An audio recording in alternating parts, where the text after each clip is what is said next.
Alright, thank you for checking out this video. In this one we're going to take a little look at the Tokyo Marui Glock 34, the older Gen 3 series of Glock replicas that Tokyo Marui produced, probably coming up 15 years ago.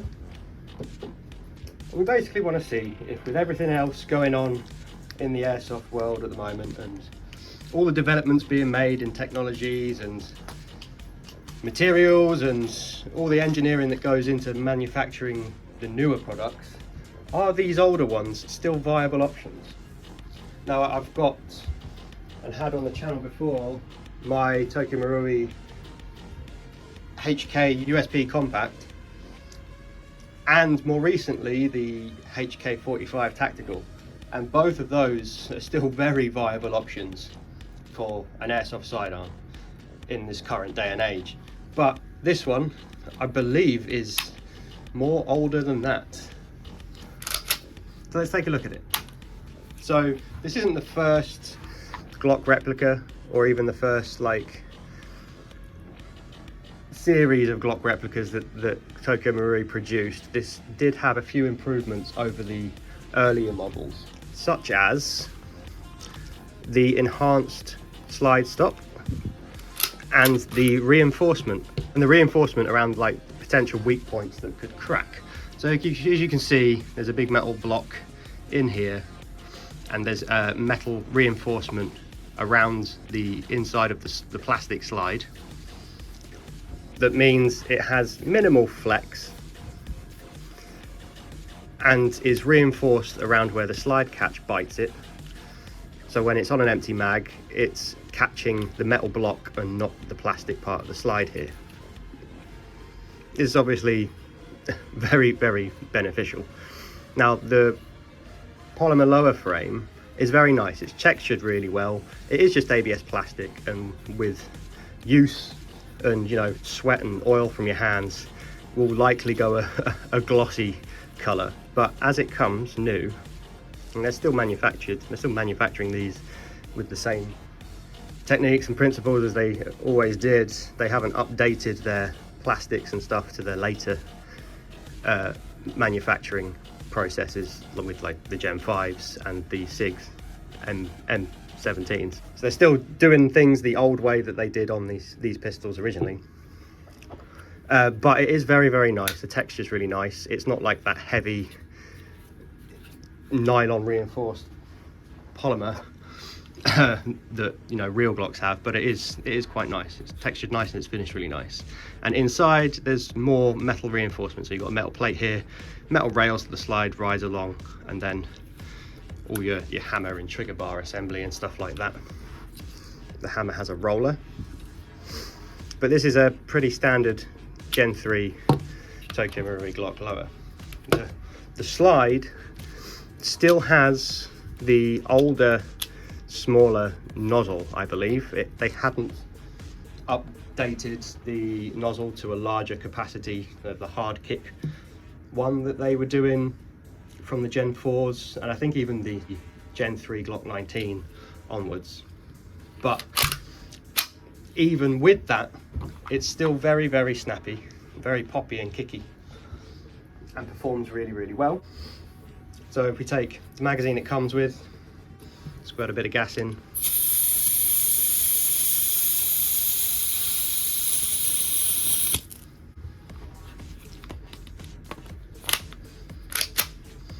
Even with, I was holding down the catch there, even with the older internals, it's still really poppy, really kicky and snappy, and does make you wonder,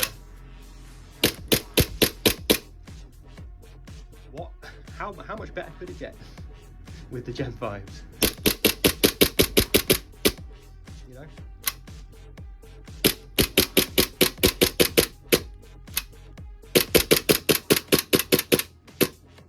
That's 40 shots. Now, and this is where the only area it's dated.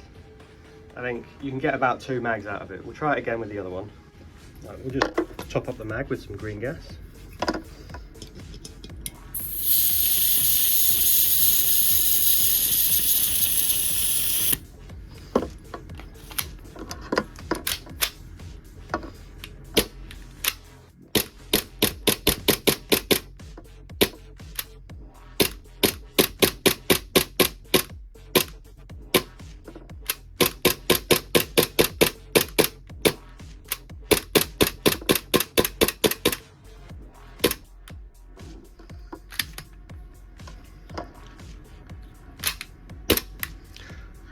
probably getting about 2 mags worth of green gas in the magazine, which, you know, they're 28 shots, so maybe not even that, maybe a mag and a half's worth of BBs from one fill of gas.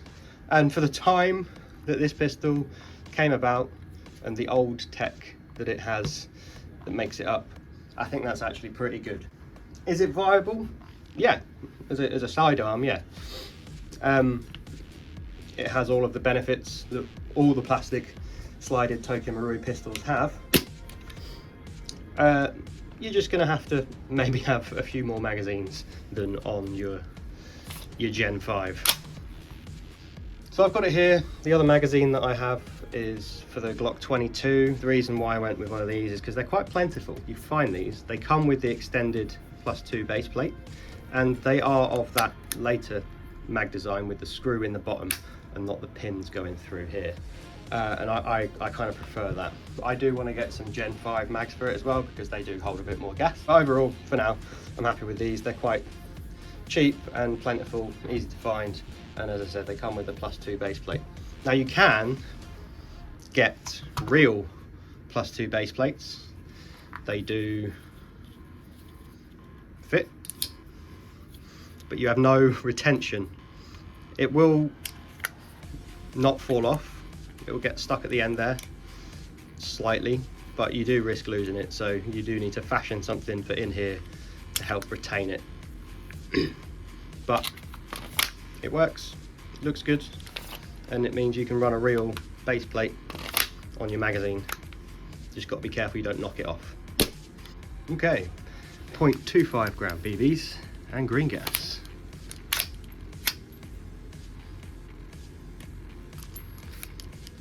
False start there, weird.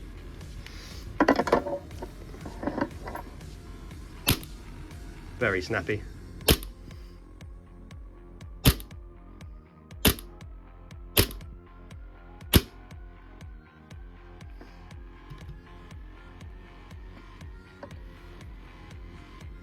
Nice. While we're here as well, trigger feel is pretty light. So you've got a bit of take up there. The trigger safety thing doesn't really seem to be doing much. If we depress the safety, you have about a centimetre of travel, maybe a little bit less, and there is a wall and a crisp break through it. Very lightweight, easy, quite nice to be honest. Nothing real disappointing about that. But you can pull it without depressing the middle of the trigger. Maybe that's just mine, I don't know. Slide wise, you do have sticky slide where it can sort of stick about there if you don't rack it hard enough, but when you're actually running it and shooting it, it's not really a problem. So I'm not really a Glock fan, to be honest with you. I really wanted a Gen 5 when Tokyo Marui brought them out. They all got snapped up quite quickly, understandably, because they are everything of Tokyo Marui's latest tech. You know, the latest plastic quality, the latest finishing quality, the latest nozzle, airflow, efficiency quality, bigger capacity gas tanks in the magazines, etc.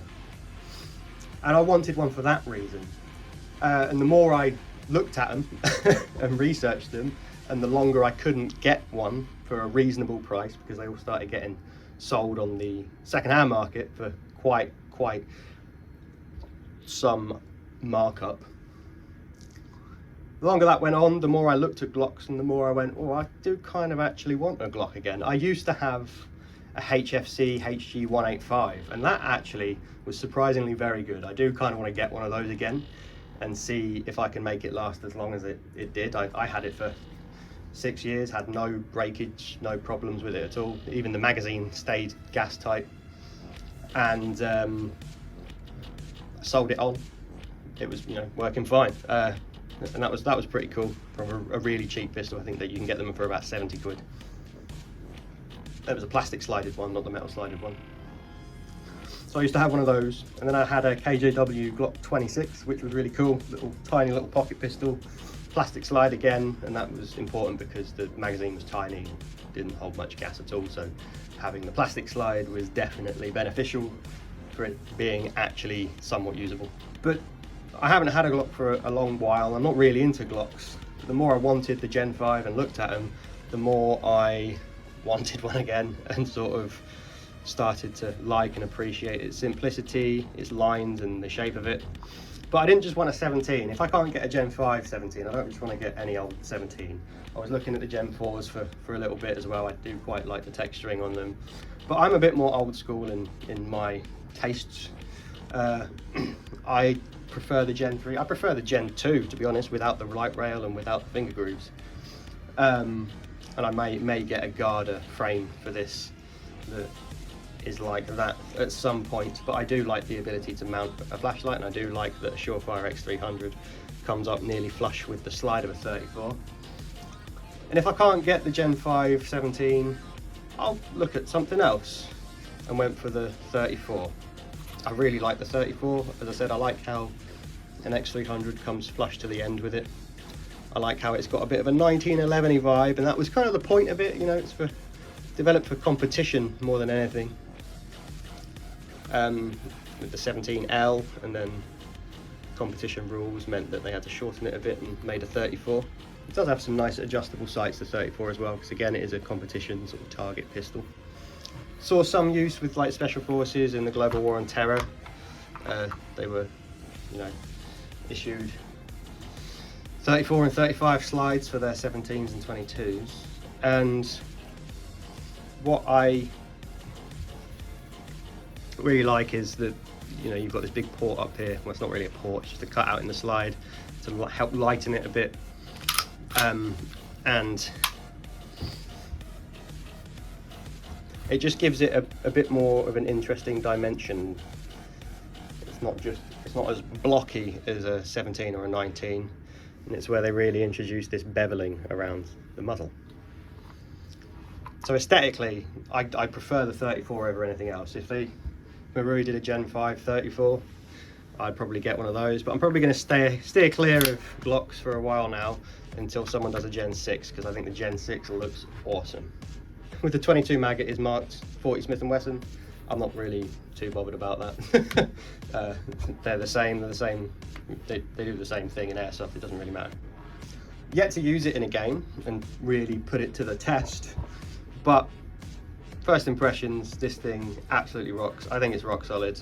I think there'll be no issue running this in today's airsoft world on the playing field. I don't think this is a handicap at all for its age. But yeah, I don't think I'd be a handicap using this as my sidearm, or if I had enough magazines, using it as a main in some CQB or something. I think it's spot on. I think it looks pretty sweet with the extended mags and the flashlight and the long slide, and yeah, super pleased with it.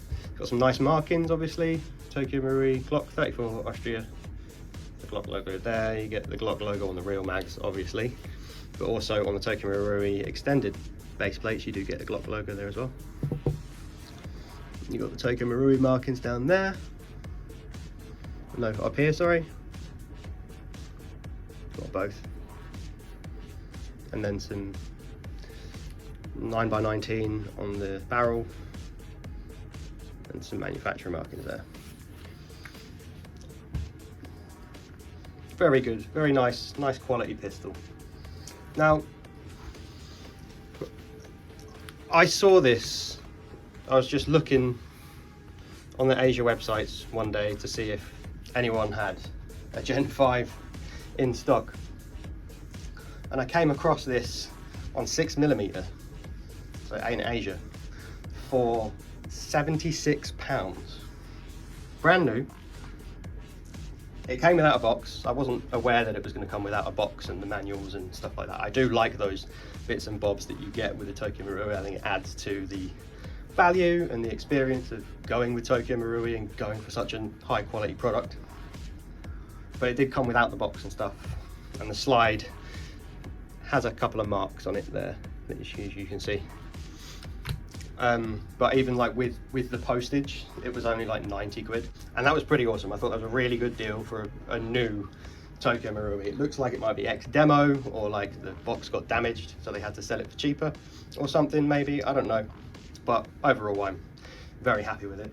It did sit at Heathrow Airport for 4 weeks because parcel force are absolutely useless. So if you are importing stuff and you get a choice of UPS or the cheapest delivery, go with UPS or someone else. Don't let them just pass it off to parcel force, because it will sit at customs for way too long, because parcel force are notoriously useless. That being said, I'm super happy with it. I was a bit bummed about the lack of box and the marks on the slide. However, I actually think I'm going to paint the slide similarly to how the Gen 5s have that, you know, bit of a gunmetal grey sheen to it, and even like the USPs and stuff have more of a steel sort of finish. I think I'll paint it a nice gunmetal grey, give it an undercoat of silver, and then a top coat of a gunmetal, nice top quality paint, top quality like Rust-Oleum gunmetal grey spray paint to really like enhance the look, and that'll cover up the scuffs on the slide a bit. So yeah, we'll leave it there for that one. Thank you very much for checking out this video. If you made it all the way to the end, thank you very much, you're the best. Like, subscribe, hit the notification bell so you get notified when I upload a new video. Thank you for checking out this video, and I'll see you in the next one. Cheers.